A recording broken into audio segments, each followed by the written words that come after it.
ನಾವೀಗ 5:30 ಗಂಟೆಗೆ ಜಲ್ದಿ ಇದ್ದೀವಿ. ಜಲ್ದಿ ಅದು ಇವತ್ತು ನಮ್ಮದು ಫಸ್ಟ್ ಟೂರ್ ಅಂದ್ರೆ ಜಲ್ದಿ ಆದಿತ್ತು ಅಂದ್ರೆ ಇವತ್ತು ಫಸ್ಟ್ ಇದ್ದು. ಇದೇ ಮುಂದ್ಗಡೆ ಬರ್ತಾ ಇರೋದು ಐಸ್, ಮುಂದ್ಗಡೆ ಚೆಕ್ ಪೋಸ್ಟ್ ಜಮ್ಮು ಕಾಶ್ಮೀರ, ಮುಂದ್ಗಡೆ ನಿಮ್ದು ಕಾಂದಿಲ್ಲ ಅದೇ ಐಸ್. ಇನ್ನೂ ಇಲ್ಲಿ ಹೋಗ್ಬೇಕಾದ್ರೆ ಇನ್ನೊಂದು 20 ಕಿಲೋಮೀಟ್ರ್ ಹಾಕಿ ಐತಿ. ಒಟ್ಟು ಹೋಗ್ತೀವಿ, ಹೊಂಟೀವಿ. ಇನ್ನೂ ಜಳಕ ಮಾಡಿಲ್ಲ, ಎಲ್ಲಿ ಸಿಗತ್ತೆ ನೋಡ್ಬೇಕು. ಜಳಕ ತಣ್ಣೀರಾಗಂತೂ ಮಾಡೋದಾಗಂಗಿಲ್ಲ. ಬಾತ್ರೂಮ್ ಹೋಗಿಲ್ಲ, ಅಲ್ಲಿ ಹೋಗತ್ತಾಗಂಗಿಲ್ಲ, ರೂಮ್ ಮಾಡ್ಬೇಕಾಗತ್ತೆ.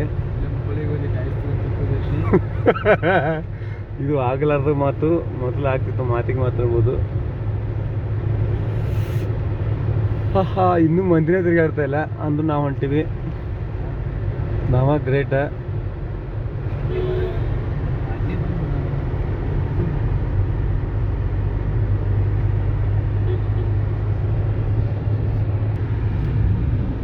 ನಾವು ಕ್ಯಾಪ್ ಹಾಕೊಂಡಿಲ್ಲ, ಇವರು ಕ್ಯಾಪ್ ಹಾಕಿದ್ದಾರೆ. ಮರಿ ಅದ್ರಾಗಂಟು ಮತ್ತು ನೀವು ಕತ್ತಬೇಕಲ್ಲ. ಲಕ್ಷ್ಮಣ್ ಅವ್ರು ನೋಡ್ರಿ, ಇನ್ನೂ ಗಾಲ ಹತ್ತೊಳಗತ್ತೆ ಮುತ್ಕೊಂಡ್ರೆ ನೋಡ್ರಿ. ಇನ್ನೊಬ್ಬ ಮುತ್ಕೊಂಡ ಮೋತಿ ಮುತ್ಕೊಂಡ ನೋಡಿ, ಕೋಲ್ಡ್ ಆಗತ್ತೆ.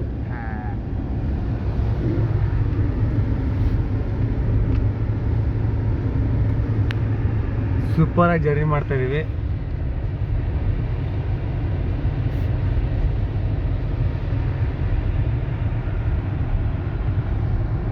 ಮುಂದ್ಗಡೆ ಐಸು ನಿಮ್ಗೆ ವೈಟ್ ಕಾಣ್ತದಲ್ಲ, ಅದು ಐಸ್. ಓಕೆ ಬಾಯ್, ಆಮೇಲೆ ತೋರಿಸ್ ಮತ್ತೆ ಮೇಲೆ ಹೋದ್ ಕಡೆ ನನ್ನ ಕೈ ರೀ ಸುಮ್ಮ.